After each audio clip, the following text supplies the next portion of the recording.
The key turned in the lock with a click that echoed through 15 years of absence. I stood on the porch of my daughter's house, my hand trembling as I withdrew the key she had reluctantly sent me 3 weeks ago. The afternoon sun cast long shadows across the carefully maintained garden, and I could see through the front window into a life I had abandoned when Sarah was only 8 years old. My name is Catherine Moore, and I left my family to chase a dream that turned into a nightmare of regret. The door swung open before I could turn the handle. Sarah stood there, 23 years old now, wearing an apron covered in flour. Her brown eyes, so like her father's, met mine with a mixture of emotions I couldn't quite decipher. Recognition, certainly. Resentment, probably. But there was something else too, something that looked almost like pity. "You came," she said simply, stepping aside to let me enter. "I said I would." My voice came out smaller than I intended. The house smelled of fresh bread and vanilla. Everything was immaculate. The hardwood floors gleamed, the furniture was arranged with careful precision, and fresh flowers sat in a vase on the console table by the door. It was the kind of home I had always imagined having but never managed to create. "James will be home in an hour," Sarah said, closing the door behind me. "I'm making his favorite dinner, roast chicken with honey glaze." James. Her husband. They had married 8 months ago, and I had not been invited. The wedding announcement came in the mail with no note attached, just a formal card with elegant script announcing their union. I cried for 3 days straight. "Can I help you with anything?" I asked, following her into the kitchen. She glanced at me, a small smile playing at the corners of her mouth. "You never cooked much when I was growing up." "I doubt you've started now." The words stung because they were true. I had been too busy, too focused on my career, too ambitious to spend time in the kitchen. My ex-husband, Daniel, had done most of the cooking when he wasn't working double shifts to pay for my graduate school and business ventures. I watched as Sarah moved through the kitchen with practiced efficiency. She checked the chicken in the oven, stirred something on the stove, and began preparing a salad with quick, confident movements. This was not the little girl I remembered, the one who used to beg me to play dolls with her while I typed furiously on my laptop. "You've become quite the homemaker," I said, trying to keep my tone neutral. "Someone taught me that a home is where you build your life, not something you run away from." Her hands paused for just a moment over the cutting board before continuing to slice tomatoes. I deserved that. I deserved much worse. 15 years ago, I had been a rising star in the tech industry. I had a brilliant idea for a startup, investors interested in backing me, and a husband who supported my dreams despite his own doubts. Sarah was 8, bright and beautiful, and she needed her mother. But I told myself that this opportunity was too important to pass up. I told myself I would be gone for just a few months, maybe a year at most. I told myself a lot of lies. The startup consumed me.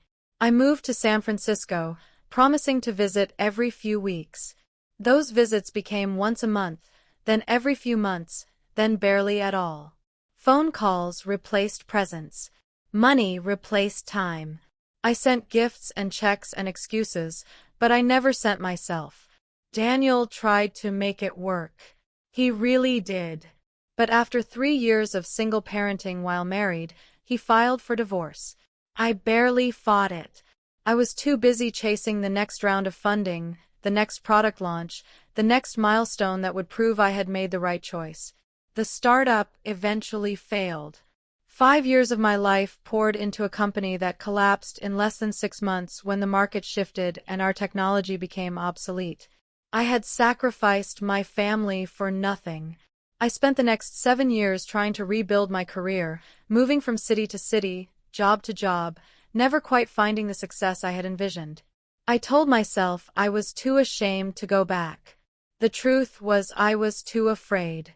Afraid of seeing what I had lost, afraid of facing the daughter who had grown up without me, afraid of admitting that I had made the worst mistake of my life. Then, 3 months ago, I saw a photo on social media. Sarah in a wedding dress, radiant and beautiful, standing next to a handsome young man with kind eyes.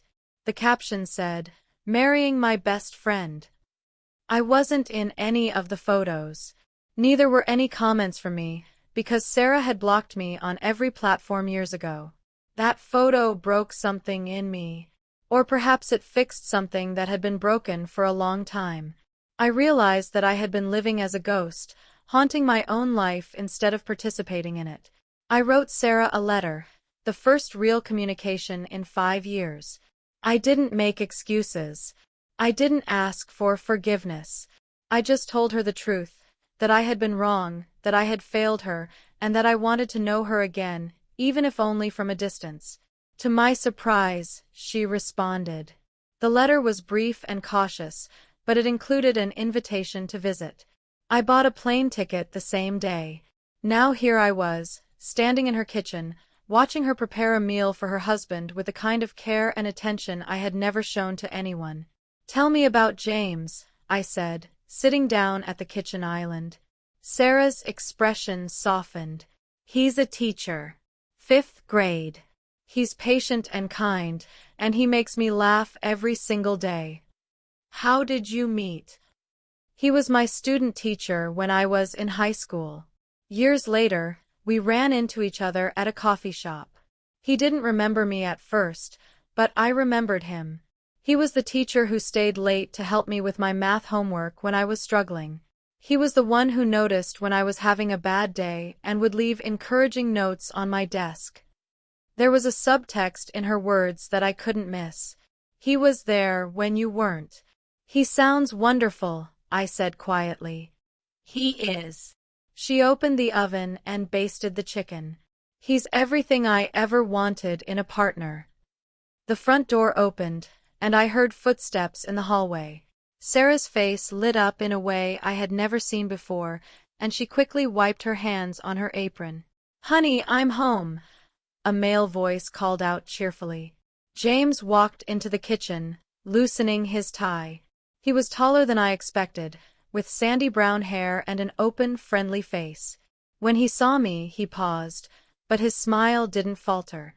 "You must be Catherine," he said, extending his hand. "I've heard a lot about you." I shook his hand, trying not to imagine what exactly he had heard. "It's nice to meet you, James." Sarah moved to his side immediately, and he wrapped an arm around her waist with casual affection. "How was your day?" she asked. "Exhausting. One of my students decided to test the limits of gravity by seeing if he could make a paper airplane reach the ceiling. It got stuck in the light fixture." He kissed the top of her head. "But I'm home now, and something smells amazing." "Your favorite," Sarah said, smiling up at him. "Dinner will be ready in 20 minutes. "Perfect. I'm going to change out of this tie and wash up." "Nice to meet you, Catherine." He left the kitchen, and Sarah returned to her preparations. I watched as she set the table with careful attention to detail, placing napkins just so, making sure the wine glasses were spotless, adjusting the centerpiece of flowers until it was perfectly positioned. "Sarah," I said carefully, "can I ask you something?" She looked up from the table. "What?" "Are you happy?" Her expression became guarded. "Why wouldn't I be?" "I'm not criticizing. I'm genuinely asking. You seem to spend a lot of energy taking care of James and the house." "It's called being a good wife," she said, an edge creeping into her voice. "It's called caring about someone more than you care about yourself." I know I'm the last person who should be asking this, but do you do anything for yourself? Sarah set down the fork she was holding with a sharp clink. "I do plenty for myself. I read. I garden. I have friends. I volunteer at the library. Just because I enjoy taking care of my home and my husband doesn't mean I'm some kind of servant." I didn't mean to imply. "Yes, you did." She turned to face me fully. "You walked in here and saw me cooking and cleaning, and you made a judgment. You assumed that because I'm doing domestic work, I must be oppressed or unhappy. You know what's funny about that? I waited, my throat tight. You never cooked for us. You never made Dad's favorite meal. You never cared if the house was clean or if there were fresh flowers on the table. You were too important for all of that. And then you left, chasing some dream that mattered more than we did. So don't come into my home and judge me for choosing to build the kind of life you were too selfish to create. The words hung in the air between us, sharp and true. I felt tears prick my eyes, but I blinked them back. You're right, I said. I'm sorry. James returned, now dressed in jeans and a comfortable sweater. He glanced between us, clearly sensing the tension, but he didn't comment. Can I help with anything? He asked Sarah. You can open the wine, she said, her tone softening instantly. He did, pouring 3 glasses with easy competence. So, Catherine, Sarah tells me you're in consulting now? I accepted the glass he offered. Yes, nothing glamorous, but it pays the bills. She's being modest, Sarah said, pulling the chicken from the oven. She's a senior consultant at a major firm. She travels all over the country. Do you enjoy the travel? James asked, helping Sarah carry dishes to the table. Not particularly, I admitted. It gets lonely. Sarah met my eyes for a brief moment, and I saw something shift in her expression. Not forgiveness exactly, but perhaps a crack in the wall she had built. We sat down to dinner, and I had to admit that the meal was exceptional. The chicken was perfectly cooked, the vegetables were seasoned just right, and the bread was homemade and still warm. I watched as Sarah served James first, making sure he had the best pieces of chicken, filling his plate before her own. This is delicious, I said. You're a wonderful cook. Dad taught me, Sarah said. After you left, he made sure I knew how to take care of myself. He taught me to cook, to manage money, to change a tire, to fix a leaky faucet. He taught me everything you were supposed to teach me. Your father is a good man, I said quietly. The best, Sarah agreed. He never spoke badly about you, you know. Even when I was angry and wanted him to validate my feelings, he always said that you were doing what you thought was right, even if it hurt us. He never let me hate you, even though I wanted to sometimes. James reached over and squeezed Sarah's hand. She smiled at him gratefully. How is your father? I asked. He's well. He remarried 5 years ago. Linda is wonderful. She treats him the way he deserves to be treated. Another wound, deserved but painful. Daniel had moved on, built a new life, found happiness with someone who was actually present. I'm glad he's happy, I said, and I meant it. We ate in relative silence for a few minutes. I noticed the way Sarah and James communicated with small gestures and glances, the kind of shorthand that develops between people who truly know each other. When James wanted more wine, Sarah poured it without him asking. When Sarah needed the salt, James passed it before she reached for it. How did you know? I finally asked. That this was what you wanted?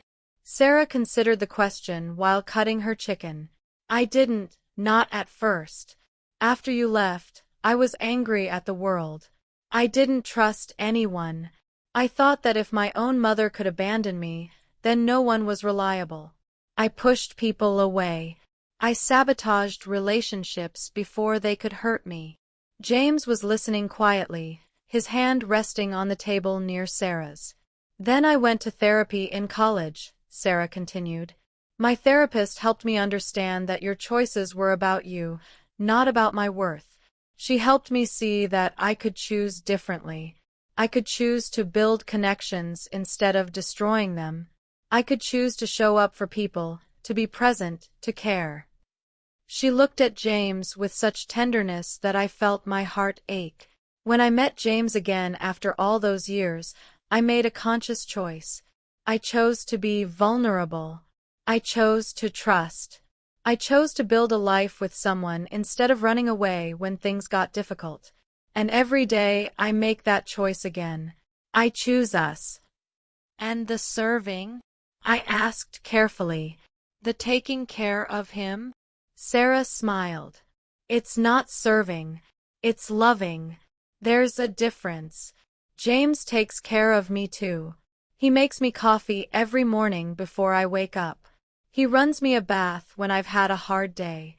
He listens when I need to talk and gives me space when I need to think. Marriage isn't about one person serving the other. It's about two people choosing to care for each other. James spoke up. Sarah takes care of me in ways that make me feel valued and loved. And I do the same for her. Neither of us keeps score. Neither of us feels taken advantage of. We're partners. He does the laundry because I hate folding clothes, Sarah added with a grin. And I cook because he burns water. We play to our strengths. I looked at my daughter, really looked at her, and saw a woman who had figured out something I never had. She had learned that strength wasn't about independence at all costs. It was about choosing to be interdependent, to need someone and let them need you, to build something together that neither of you could build alone. I'm proud of you, I said, my voice thick with emotion. I know I have no right to be, but I am. You've become an incredible woman despite everything I did wrong. Sarah's eyes glistened. Not despite it, Mom. Because of it, in some ways. You taught me what not to do. You showed me what happens when ambition becomes more important than people. You gave me a blueprint of the life I didn't want. That's a terrible legacy, I whispered. But you also gave me something else, Sarah continued. You gave me the determination to figure out what I really wanted. You gave me the courage to choose differently. And in some strange way, your absence made me appreciate presence. When I see James walk through that door every evening, I'm grateful. When we sit down to dinner together, I'm aware of how precious that time is. I never take it for granted because I know what it's like to have someone not show up. I felt tears rolling down my cheeks now, and I didn't try to stop them. I'm so sorry, Sarah. I'm sorry I wasn't there. I'm sorry I chose wrong. I'm sorry I missed so much of your life. Sarah was crying too. I know you are. Can you forgive me? She was quiet for a long moment. James squeezed her hand encouragingly but didn't speak. This was her decision to make. I'm working on it, Sarah finally said. I'm not there yet. You hurt me in ways that still ache. But I'm willing to try. I'm willing to let you be part of my life again, slowly. Because I learned from your mistakes that holding on to anger only hurts me. I learned that forgiveness is something you do for yourself as much as for the other person. That's more than I deserve, I said. Maybe, Sarah agreed. But it's what I'm choosing to give. After dinner, James insisted on doing the dishes while Sarah and I moved to the living room with our wine glasses. We sat on opposite ends of the couch, a physical distance that matched the emotional one, but at least we were sitting together. Tell me about your life, Sarah said. Not your job, but your actual life. I thought about how to answer. It's quiet.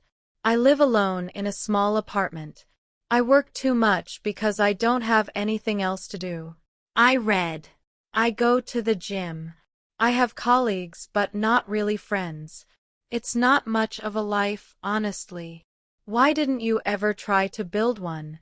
You could have remarried, had other relationships.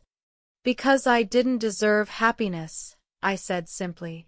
I destroyed my family. I abandoned my daughter. What right did I have to build a new life when I had ruined the one I had? Sarah studied me for a long moment. That's not healing, Mom. That's just punishing yourself. Maybe I deserve to be punished. Maybe. But what good does it do? Does your unhappiness give me back my childhood? Does your loneliness change the past? No, I admitted. Then all you're doing is wasting more time. You wasted 15 years of my life. Don't waste what's left of yours. Her words struck me like a physical blow. She was right, of course. I had been so focused on my guilt that I hadn't actually tried to become a better person. I had just wallowed in my mistakes instead of learning from them. I don't know how to change, I confessed. Start by being honest with yourself about what you really want. Not what you think you should want, not what looks impressive to others, but what actually makes you happy. And then build toward that, one small choice at a time. What if I don't know what makes me happy? Sarah smiled sadly. Then figure it out. You have time, Mom. Maybe not unlimited time, but you have today. You have tomorrow. You can start now. James joined us, sitting next to Sarah and putting his arm around her. She leaned into him naturally, fitting against his side like a puzzle piece. I watched them and felt a bittersweet mixture of joy and sadness. Joy that my daughter had found this kind of love. Sadness that I had missed seeing her grow into the kind of person who could create it. I'd like to visit again, I said. If that's okay with you both. Sarah looked at James, who nodded slightly. You can visit, she said. But Mom, you need to understand something. I'm not going to fix you. I'm not going to make you feel better about your choices. I'm not going to absolve your guilt. That's work you have to do on your own. I understand. And you can't just show up when it's convenient and disappear again when life gets hard. If you're going to be in my life, you have to actually be in it. Consistently. Even when it's difficult. I will be, I promised. I want to be. Then we'll try, Sarah said.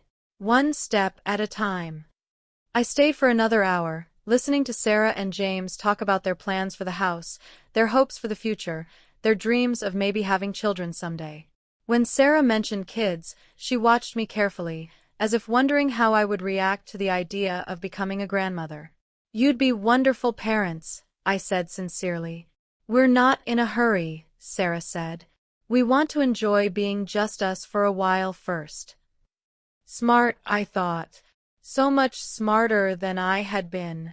When it was time to leave, Sarah walked me to the door. James gave me a warm handshake and told me I was welcome anytime. His kindness made me want to cry again. At the door, Sarah and I stood awkwardly for a moment. Then, tentatively, she hugged me.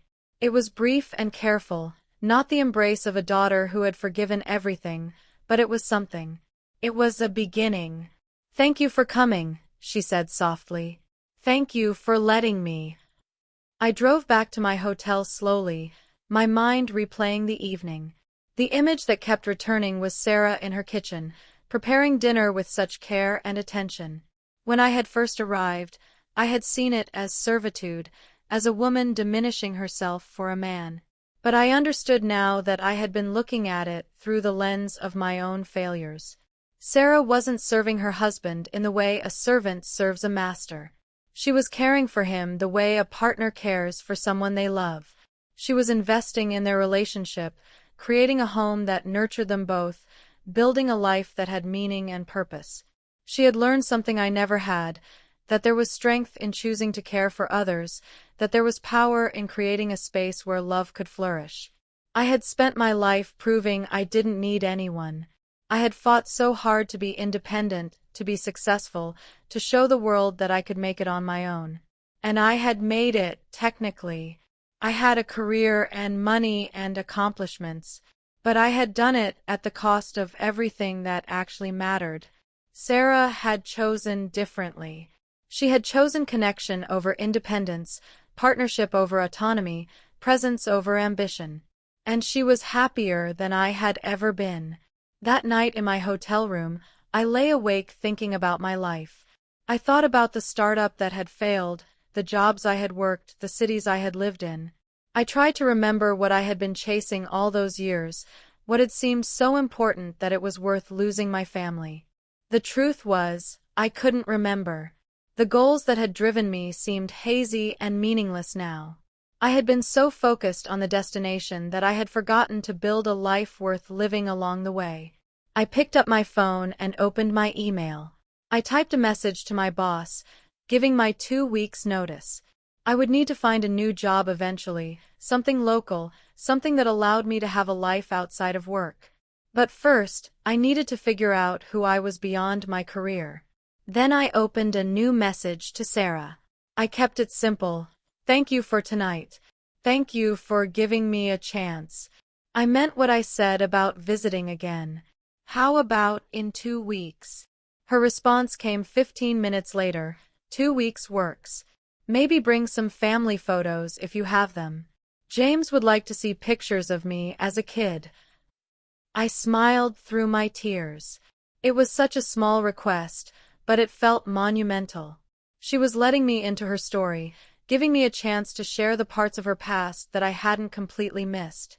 I spent the next several days going through boxes in my storage unit that I hadn't opened in years. I found photo albums from Sarah's childhood, pictures of birthday parties and school plays and family vacations. In every photo, Daniel was present, smiling and engaged. I was in fewer of them, and even when I was, I often looked distracted, my attention elsewhere. There was one photo that struck me particularly hard. Sarah was maybe 6 years old, dressed in a ballet costume for her first recital. She was looking up at me with such hope and excitement, but in the photo, I was looking at my phone. I didn't remember taking that picture, but I remembered that recital. I had left halfway through to take a work call. I put that photo in the album anyway. Sarah deserved the truth, not a sanitized version of her childhood. 2 weeks later, I returned to Sarah's house. This time, James answered the door with a genuine smile and invited me in. Sarah was in the kitchen again, but this time she was making cookies with a young girl of about 5 years old. "This is my goddaughter, Emma," Sarah explained. "Her mom is my best friend from college. I watch her on Tuesdays." I watched as Sarah patiently helped Emma measure ingredients, laughing when the little girl got flour on her nose. She was so gentle, so attentive, so present. She was the kind of mother I should have been. James made coffee, and we sat at the kitchen table while Sarah and Emma decorated cookies. I showed them the photo albums, and Sarah laughed and cried as she looked at the pictures. She pointed out moments I had forgotten, corrected details I had remembered wrong, and filled in the gaps with her own memories. "I remember this," she said, pointing to a photo of her 8th birthday party.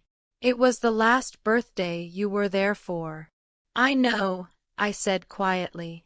Emma came over with a cookie she had decorated, offering it to me with sticky hands. "This is for you," she said shyly. "Thank you," I said, accepting the cookie carefully. It was covered in too much frosting and the decorations were chaotic, but it was perfect. Sarah watched the exchange with an expression I couldn't quite read. Later, after Emma's mother had picked her up and James had gone to grade papers in his office, Sarah and I sat together on the back porch. "You're good with her," Sarah said. "With Emma. She's a sweet kid. You could have been good with me too, if you'd tried." I nodded, not trusting my voice. "I used to wonder what was wrong with me," Sarah continued.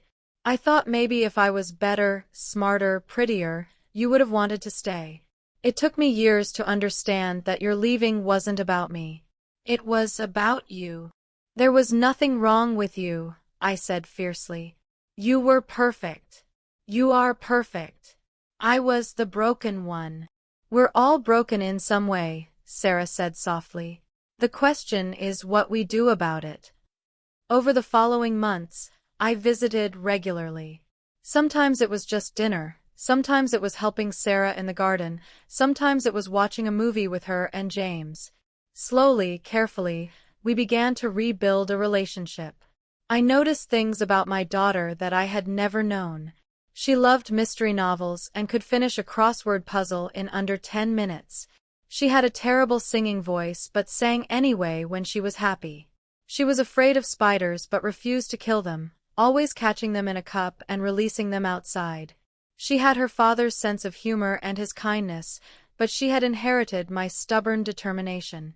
I also saw more of her marriage, and with each visit, I understood better what she had tried to explain that first night. She and James had created a partnership that was truly equal, even if it didn't look traditional. They supported each other's dreams, shared responsibilities, and never kept score of who did more. One evening, I arrived to find James cooking dinner while Sarah worked on her laptop at the kitchen table. She was writing a children's book, something she had always wanted to do but had never had the confidence to attempt. James encouraged her, believed in her, made space for her dreams. "He's serving you tonight," I observed to Sarah as James brought her a cup of tea without her asking. She smiled. "We serve each other. That's how it works." I thought about that word, serve, and how my understanding of it had changed. Service wasn't about subjugation or diminishment. It was about love made visible, about caring for someone in practical, tangible ways. When Sarah cooked James's favorite meal, she was saying, "I love you." When James made her tea while she worked, he was saying, "I support you." They spoke to each other in acts of service, and neither one felt lesser for it. 6 months after my first visit, Sarah called me with news. She was pregnant. I cried when she told me, overwhelmed with emotions I couldn't name. Joy that she was starting this new chapter. Sadness that I had missed so much of her life. Fear that I would somehow fail again. Hope that maybe I could be a better grandmother than I had been a mother. "I want you to be part of this," Sarah said. "I want my child to know their grandmother. But Mom, I need you to understand that if you commit to this, you have to really commit. I can't have you disappearing from my child's life the way you disappeared from mine." "I won't," I promised. "I'm not going anywhere." And I meant it.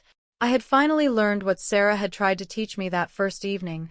That presence is a choice you make every single day. That love is something you do, not just something you feel. That building a life means showing up, consistently and repeatedly, even when it's hard. I had wasted so much time chasing success that didn't matter. I had sacrificed the people I loved for accomplishments that faded into meaninglessness. But I was here now, and I was choosing differently. The day Sarah gave birth, I was in the waiting room with Daniel and his wife Linda, with James's parents, with friends who had become family. When James came out to tell us that both Sarah and the baby were healthy, I cried tears of gratitude. Later, when I was allowed into the room, I saw my daughter holding a tiny baby girl with dark hair and her father's eyes. Sarah looked exhausted and radiant, and when she saw me, she smiled. "Mom, meet your granddaughter, Claire." I approached carefully, hardly daring to believe I was allowed to be part of this moment. Sarah gestured for me to sit in the chair beside the bed, and then, carefully, she placed the baby in my arms. Claire was perfect. Tiny fingers, soft skin, eyes that seemed to look right through me. I held her and felt something shift inside my chest, something that had been frozen for 15 years beginning to thaw. "She's beautiful," I whispered. "She is," Sarah agreed. "And Mom, I need you to promise me something." "Anything." "Promise me you'll tell her the truth. When she's old enough to understand, I want you to tell her about your mistakes. Tell her how you left, and how much you regret it. Tell her what you learned. Because I want her to learn from both of us, from me about the power of showing up, and from you about the cost of not doing so." I looked at my daughter through tears. She was giving me something I didn't deserve, a chance to matter, to teach, to contribute something valuable even from my failures. "I promise," I said. James stood behind Sarah's bed, his hand on her shoulder, and I saw the love and pride in his eyes as he looked at his wife and daughter.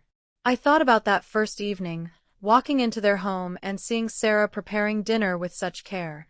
I had judged what I saw, interpreting it through my own damaged lens.